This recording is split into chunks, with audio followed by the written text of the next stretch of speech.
का आदमी इतना कमजोर क्यों हो गया? एक 5-6 फुट का व्यक्ति है, एक 3 इंच की सिगरेट के बिना उसका जीवन नहीं चलता, 2 चुटकी मसाले के बिना वो रह नहीं सकता। आखिर व्यक्ति इतना कमजोर क्यों हो गया? देखिए, जैसे ये माइक है, ये किससे चल रहा है? लाइट से चलता है। क्या लाइट इसमें नजर आती है? इसी तरह हमारा ये जो 5-6 फुट का शरीर है, ये भी एक लाइट से चलता है, जिसको आप आत्मा कह सकते हैं, रूह कह सकते हैं, कुछ भी नाम दे सकते हैं। और ये जैसे ये लाइट से ये माइक चलता है, ऐसे इस आत्मिक लाइट से ये हमारा शरीर चलता है। इस शरीर के अंदर बहुत सारी मशीन्स फिटेड है। इसके अंदर वाटर पंप है। आपका हार्ट क्या है? Water pump. कितना पावरफुल पंप है। देखिए, अगर आपके घर में एक फेज बिजली का आ रहा हो तो क्या मोटर चलाते हैं? नहीं चलाते ना, कि फूक जाएगी। इसी तरह आज ये आत्मिक शक्ति कम हो गई है तो हमारा वाटर पंप खराब हो गया है, तो पेस मेकर लगाना पड़ता है।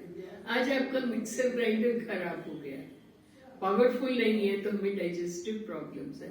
आपके फिल्टर खराब हो गए हैं, किडनी खराब हो गई है, क्योंकि आत्मिक शक्ति कम है। तो ये आत्मिक शक्ति, ये तो लाइट से नहीं चलेगा, तो मैं इसे सोलर से चला सकती हूँ, डीजल से चला सकती हूँ, लेकिन ये जो आत्मा है, ये केवल एक ही शक्ति से चलती है, और वो शक्ति केवल परमात्मा से प्राप्त होती है। तो फिर आप बच्चों से पूछ सकते हैं, आप बच्चों ने बचपन में एक बहुत अच्छी सी पोएम पढ़ी थी, ट्विंकल ट्विंकल लिटिल स्टार, है ना? तो मालूम है आप सब कौन है? एक छोटे छोटे चमकते हुए सितारे। तो जैसे आप सबकी शक्ल सूरत अपने माता पिता से मिलती है, ऐसे इस सितारे की शक्ल सूरत भी इसके बाप परमात्मा से मिलती है। तो जब तक अपने को आत्मा समझकर हम उससे कनेक्ट नहीं होते, तो उसकी शक्तियों को हम डाउनलोड नहीं कर पाते, और उसकी शक्ति ना होने के कारण आज हमारा मनोबल कमजोर हो गया। कोई व्यक्ति नशा क्यों लेता है? क्योंकि उसकी विल पावर कमजोर हो गई है, उसका मनोबल कमजोर हो गया है। अब बहुत अच्छा भोजन करेंगे, आपका शरीर तंदुरुस्त होगा, आपका मन तंदुरुस्त नहीं होगा, विल पावर नहीं बढ़ेगी, क्योंकि विल पावर आपके शरीर का पार्ट ही नहीं है। तो आत्मा की 3 फैकल्टीज है, मन, बुद्धि और संस्कार। और जब तक हम परमात्मा से कनेक्ट नहीं होते, तो हमारा मन शक्तिशाली नहीं होता।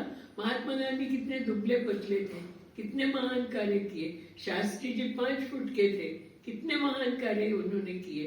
तो विल पावर आत्मा का पार्ट है। तो अपनी अपनी रीति से आप यहाँ आत्मा का परिचय और बाबा का परिचय दे सकते हैं।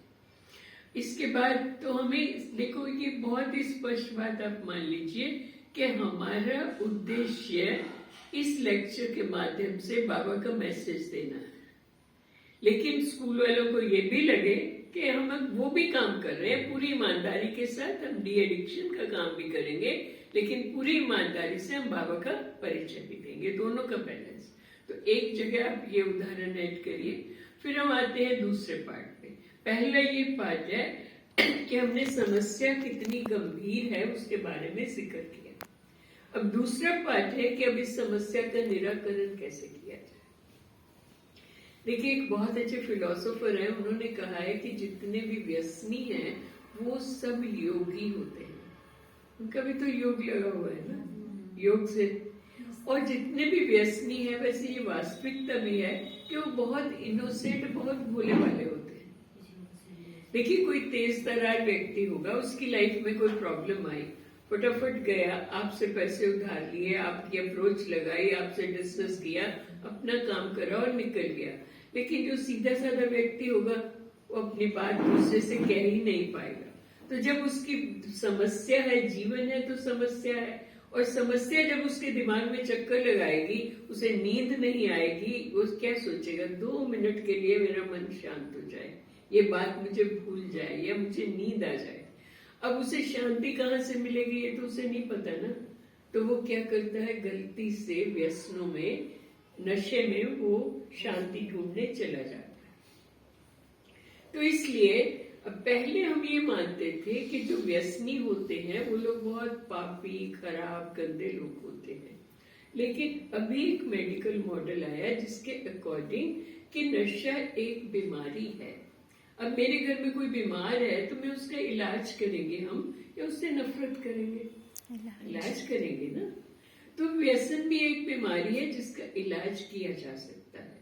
लेकिन अगर हम ये सोचें कि हमने 1 घंटा लेक्चर दे दिया और ये लेक्चर सुन के कल से वो व्यक्ति नशा छोड़ देगा, क्या ये संभव है?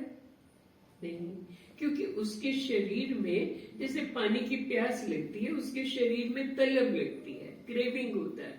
किसी के सर में दर्द होगा, किसी के शरीर में दर्द होगा, और जब वो दर्द होगा तो फिर से नशा लेने लग जाएगा।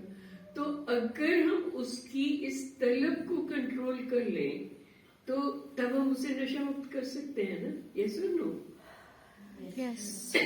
तो हम उसकी तलब को कंट्रोल करने के 4 तरीके हैं। सबसे पहला तरीका है होम्योपैथी दवाई। देखिए, एक बात सब बहनों से मैं रिक्वेस्ट करूंगी, अब जमाना बदल गया है, कोई भी अपने हाथ से दवाई नहीं देना।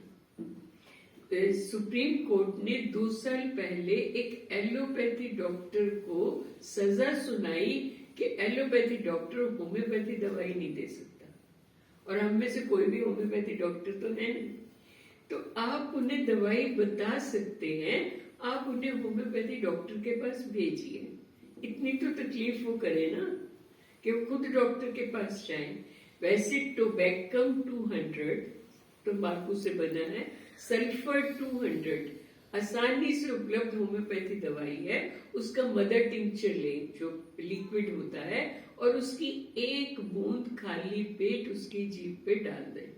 सिर्फ 7 दिन 1 बूंद डालने के बाद उसे तलब नहीं लगेगी, बीड़ी सिगरेट शराब की तलब नहीं लगेगी, और अगर जरा सी भी उसकी छोड़ने की इच्छा है तो आप उसे नशा मुक्त कर सकते हैं। लेकिन हमें किसी को भी दवाई नहीं देनी। हमें ये भी पता है हमारे विरोधी कितने हैं, हमें फंसना नहीं है, हमें किसी को दवाई नहीं देनी। उससे ये कहना कि एक अच्छे से होम्योपैथी डॉक्टर के पास जाओ, वो तुम्हारी कितनी कौन सा नशा लेता है, कितने समय से लेता है, उसकी तकलीफ तलब किस तरह की लगती है, डॉक्टर उसे दवाई देगा। कोई 15 दिन में, कोई 1 महीने में इजीली नशे से छूट जाए। दूसरी चीज ये है जिसको कहते हैं निकोटीन रिप्लेसमेंट थेरेपी, अर्थात एलोपैथी में भी नशा छोड़ने के उपाय हैं। उसमें क्या है, एक तो है च्युइंगम, निकोटीन की च्युइंगम आती है, जो च्युइंगम जानते हैं ना खाने की। तो पहले वो देना शुरू करते हैं, फिर धीरे धीरे उसकी मात्रा को कम कर देते हैं। फिर निकोटीन नेजल स्प्रे है, नाक में डालने का स्प्रे, उससे शरीर में निकोटीन चली जाती है, धीरे धीरे उसकी मात्रा कम करते हैं। फिर निकोटीन के स्किन पैच है, जैसे प्लास्टर नहीं लगाते, ऐसे छोटे छोटे स्किन पैचेस आते हैं, कहीं भी चिपका दो, शरीर में निकोटीन चली जाएगी, फिर धीरे धीरे उसकी मात्रा कम कर दो। तो एलोपैथी में भी इलाज है। दूसरा है घरेलू उपाय। अनुज एक पैम्फलेट अनुज से कहना दे देगा, पैम्फलेट एक पर्चा।